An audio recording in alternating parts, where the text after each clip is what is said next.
Okey, bismillahirrahmanirrahim. Assalamualaikum warahmatullahi taala wabarakatuh. Hari ini saya nak memperkatakan tentang produk-produk kita ataupun produk-produk BMF dan bagaimana kita boleh meniru ataupun mengambil idea daripada usahawan-usahawan lain di pasaran sana. Jadi first kali saya nak tunjukkan satu produk ni, dipanggilnya teh wangi ros. Jadi orang-orang yang biasa suka minum teh murah ni biasanya dia akan beli yang ni lah. So saya cuma beli ni, saya nak tunjukkan bagaimana design ataupun bagaimana usahawan ni, usahawan bukan bahasa kita, tapi dia bagaimana dia boleh membuatkan sesuatu produk tu kelihatan mesra pada bisnes ataupun mesra pada pelanggan kita di tanah air ini. Jadi kalau kita tengok pada kotak teh ni, company yang tulis sini adalah Sin Seng Yap Sinamahat. Jadi kalau nama Sin Seng Yap ni bukan jenama ataupun usahawan daripada bangsa kita. Apa yang kita boleh ambil daripada sistem pembungkusan daripada syarikat ni, walaupun dia bukan produk BMF, tapi banyak benda yang kita perlu tiru daripada usahawan jenis ni. Kenapa? Market orang kita bukan market orang kaya. Jadi kalau kita keluar satu produk teh yang harga sampai ratus-ratus ringgit, itu semua walaupun BMF sekalipun, tapi ia tidak membantu pelanggan-pelanggan kita yang kebanyakannya bajet, termasuk diri saya sendiri. Jadi tak perlu kita keluar teh yang mahal-mahal. Cukup kita tiru ni, ambil teh yang low quality ni, tapi ia memberi aroma dan juga rasa teh yang agak sedap. Jadi kalau kita buat teh tarik ni, ini antara yang kita akan gunakan sebab apa, dia agak kasar teh ni tapi sedap. Jadi kita dah tiru. Jadi tak perlu kita nak design satu teh yang perasa strawberry ke perasa tu, tak perlu. Buat macam ni saja, simple, sebab target market kita orang kita. Dia orang kita tak perlu produk yang bernama ni, sebab apa, kos, dan juga kita nak minum hari-hari. Kalau satu kali beli harga dekat 20-30 ringgit tak mampu juga kan. Jadi why not kita buat macam ni, harga 2 ringgit tu macam orang bangsa lain pun dia menggunakan tajuk ni, cap Panglima, bukan Panglima Kungfu ke ataupun Panglima Jet Li apa, tapi Panglima ni gambar Panglima Melayu. Panglima Melayu kan. Jadi maksudnya dia menggunakan image bangsa kita untuk melakukan produk ni. Jadi kita tak boleh nak marah juga, sebab apa, kita tak ada undang-undang yang menghalang mereka buat begitu, tapi kita boleh tiru. Maksudnya dengan lambang Panglima ni, kita ada lambang bulan sikit menandakan Islam lah kan. Jadi maksudnya dia nak menggambarkan produk mereka ni orang Islam juga boleh makan.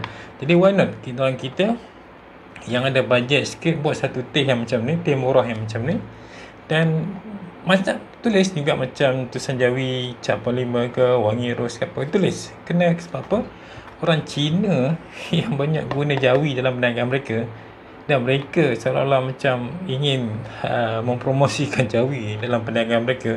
Kita pula orang Islam, orang Melayu, produk kita tak ada tulisan Jawi. Jadi macam terbalik. Why not kita sendiri yang membangunkan tulisan ini ke dalam produk-produk ini, supaya apa? Supaya kita dapat dua dalam satu. Satu, kita dapat jual produk kepada orang Islam. Keduanya, kita dapat menaikkan penulisan Jawi dalam pasaran di negara kita ini. Kerana apa? Tulisan Jawi ini merupakan tulisan yang kita pernah menjadi tulisan rasmi negara kita pada ketika zaman dahulu. Jadi kepada usahawan-usahawan orang kita yang ada bajet sikit, why not ceburi bisnes yang macam ni, yang produk-produk yang murah yang dapat dibeli oleh ramai orang-orang Melayu, orang-orang Melayu Islam kita, dan jadikan halal. Tiru. Jangan kita condemn saja, tapi kita ada replacement. Condemn apa-apa, bukan BMF, tapi siapa nak buatnya kan? Usahawan-usahawan tolong. Macam saya tak ada kemampuan nak buat apa sebenarnya, tapi pada usahawan-usahawan yang ada di luar sana, tolong please ambil, take something lah, belajar daripada bangsa ni, bagaimana mereka boleh masuk dalam pasaran masyarakat kita dengan menggunakan image kita. Why not kita sendiri yang guna image kita dan kita masuk dalam pasaran orang-orang kita. Jadi kat sini tulis teh asli, baru baunya harum, dijamin kebersihan dan kelezatannya. Nampak? dia tulis dalam Jawi lagi kan. Jadi kalau dia sendiri boleh tulis dalam Jawi, kenapa kita sendiri tak mampu nak tulis dalam Jawi? So produk yang kedua, produk ni saya ada beli pulut ni sebahagian makan pulut, jadi saya tak jumpa lagi bungkusan pulut jenama orang kita ni lah. So saya ambil ni, tengok ni pun nama jenama adalah jenama Hayati. Jadi Hayati ni bermaksudnya jenama anak dara orang kita lah. Jadi sekali pandang ni produk seolah macam produk kita lah, produk sawan-sawan kita. Tapi bila kita tengok go through company dan semua, dan ada tulisan Cina lagi, dan company, nama company pun menunjukkan satu company yang bukan punya kita, tapi ada cok halal. Dan yang penting kat situ kita tengok dia ada guna, dia ada semua jenis grade, maksudnya MAC penggelangan terbaik, semua ISO, MOSTI. Jadi mereka gunakan semua kemudahan yang ada dalam kerajaan untuk mereka pasarkan produk mereka, menunjukkan produk mereka itu bersih, suci dan juga bermutu. Jadi kenapa kita ada juga pengeluar beras jenama kita, tapi kenapa kita ada buat yang macam pulut ni yang buku spek kecil dan kita jenamakan seperti produk jenama kita kan? Kenapa ada ruang gap tu, maksudnya untuk barang-barang yang dalam bentuk loose pack macam ni, kecil-kecil ni, kenapa kita kena abaikan? Sebab ini pun ada market juga, market untuk orang yang beli sikit-sikit ni kan. Jadi dekat sini company Supreme Maju Sinambak ni telah dapat capture market untuk produk yang sikit-sikit ni dengan menggunakan jenama Hayati. Dia tak guna pun jenama Ling Kit Siang ke Lim Guan Eng, tapi dia gunakan jenama Hayati. Kerana apa? Market dia tu dia dapat sebab pulut ni yang market ni market Melayu lah. So kalau dia guna nama Lim Kit Siang ke Lim Guan Eng ke, so mungkin susah nak jual lah kan. Jadi dalam usahawan Cina ni ada dua nama yang diorang tak boleh guna langsung dalam pasaran ketika ini. Dua nama tu dia orang kalau kata dah tahu je dua nama tu Taraong. Apa nama tu? Adalah Ling Guan Eng dan juga Ling Kit Siang. Jadi kalau letak dua nama tu dalam produk macam ni, Ling Kit Siang, saya rasa hancurlah bisnes kami sebelum dia. Nampak tak? Orang Cina sendiri pun tak percaya dengan nama tycoon mereka atau taiko mereka dalam politik sana. Jadi dekat situ saya nak menunjukkan bahawa banyak kita kena tiru sawan-sawan mangsa mereka ni. Kerana apa? Mereka bagi kita idea kenapa kita tidak masuk dalam satu segmen untuk produk-produk yang low cost tapi ada bermutu dan boleh capture biar ramai pasaran kita di negara kita ini. Kalau kita tak gunakan tapi kita tak tiru mereka ni, saya rasa suatu hari nanti kita juga dalam kempen BMN ni akan gagal suatu hari nanti.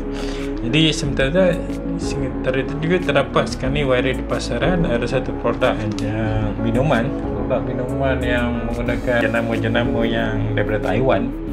Jadi kalau anda beli produk-produk yang raw ni, macam ni kita buat minuman yang biasa lah, budak-budak trending ni kan, minum air di kafe-kafe ataupun di kios-kios yang jual air, ada bubble lah kan. Tak tahulah apa jenama tu pun. Hati-hati lah kalau beli yang raw tu. Sebab apa? Balik bila nak buat minuman sendiri, sebab dalam tu ingredient dia tu tidak halal. Sebab benda tulis tu ada digunakan atau menggunakan daripada pengawitan haiwan khinzir.